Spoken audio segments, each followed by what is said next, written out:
Let's talk about the power of compound interest.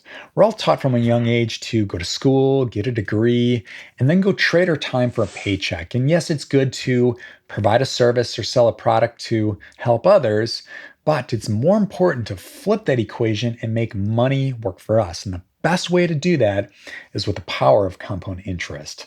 Now, what I want to do here is show you a little simulation of what compound interest looks like over 10, 20, and 30 years. Let's dive in.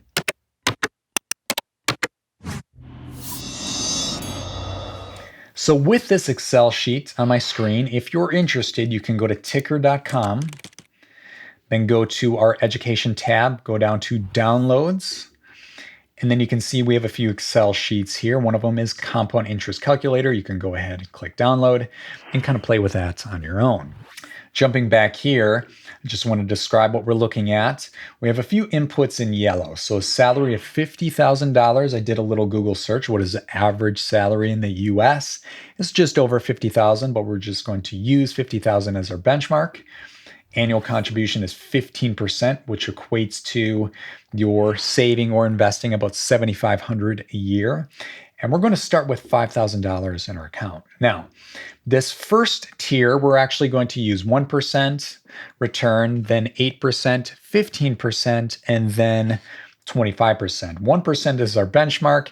This is kind of simulating your savings account. Now, I use JP Morgan Chase as my bank. It's a fine bank, but that's not the bank I use to invest. It's a great place to save your money and kind of protect it. So in this case, we want to simulate what protecting your money looks like, but of course, this is not a tool to really build your wealth. So 1%, what does that look like? Over 10 years, that will turn into your salary, of course, and then the starting amount of $5,000, that turns into $83,000. Over 20 years, it's $171,000. And over 30 years, it's $267,000. So as you can see, you're not going to be able to retire by using your savings account. Now let's go ahead, unhide some cells, and we'll take a look at what 8% looks like. Okay, here's what the numbers look like at 8%. And with 8%, we're really simulating an ETF, index fund, or mutual fund. As I talk about in other videos, those bundled products, ETFs, index funds, and mutual funds, they're good for protecting your wealth, not building your wealth. So what do these numbers look like? At 10 years, you're looking at 119,000 as opposed to 83,000. Over 20 years, it's 366,000. And over 30 years, it's almost 900,000. So it's not bad, but 30 years is a long stretch. And this is an issue. There's people out there they feel like they're behind the eight ball. They should be further ahead, yet they're still investing all their money into ETFs, index funds, and mutual funds.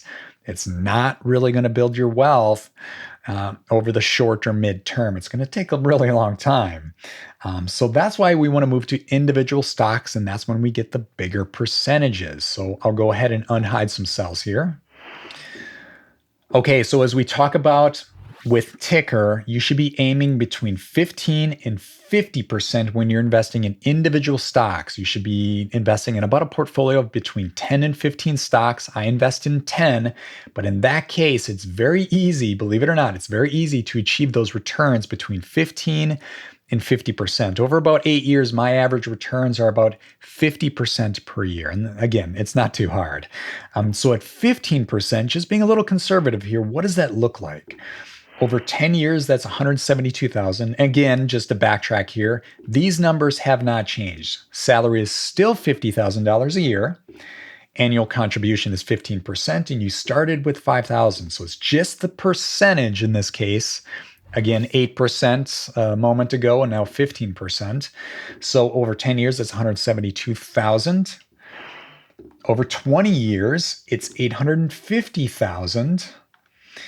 And over 30 years, 3.5 million. Now we're talking, that looks a lot better. So if you're in a position where you feel like you need to catch up, you should be further ahead. This is a great example of, hey, I could go into ETFs, index funds, or mutual funds, or individual stocks. That's where you get those much bigger returns. 15%, again, that's a minimum. That's what we're aiming for. So these numbers, there we go, put you in the fast track. But let's not stop there. Let's go to 25%. So here's what the numbers look at 25%. Over 10 years, that's 295,000. Over 20 years, that's 3 million. And over 30 years, that's 28 million. And I will say this is not out of the realm of possibility. I've talked to people, and there's a sweet spot when you start getting to about 250,000, 500,000, 750,000, and getting those returns that are 15%, 20%, 25%, even more. That's when you really see the momentum pick up. It just takes a little patience. And I know it's hard. A few of you are thinking, oh my gosh, this is going to take me forever. Just be patient, invest every paycheck as much as you can. I try to go between 15 and 30% of every paycheck into my broker and keep doing that month after month after month. And after a few years, you're going to see some big changes. And then as you can see, you hit that 10-year mark, 15-year, 20-year mark, the numbers get really big. So there you go. You want to make some real money. You want to really build your wealth. It's compound interest that can get you there. So if you really want to accelerate your wealth building process, compound interest is the way to do it. I'd love to hear your comments below. If you like this video, go ahead and hit that like button. If you want to see more videos like it, hit that subscribe button. And if you want to learn more about investing, go ahead and check out Tykr.com. We'll see you in the next video. Bye for now.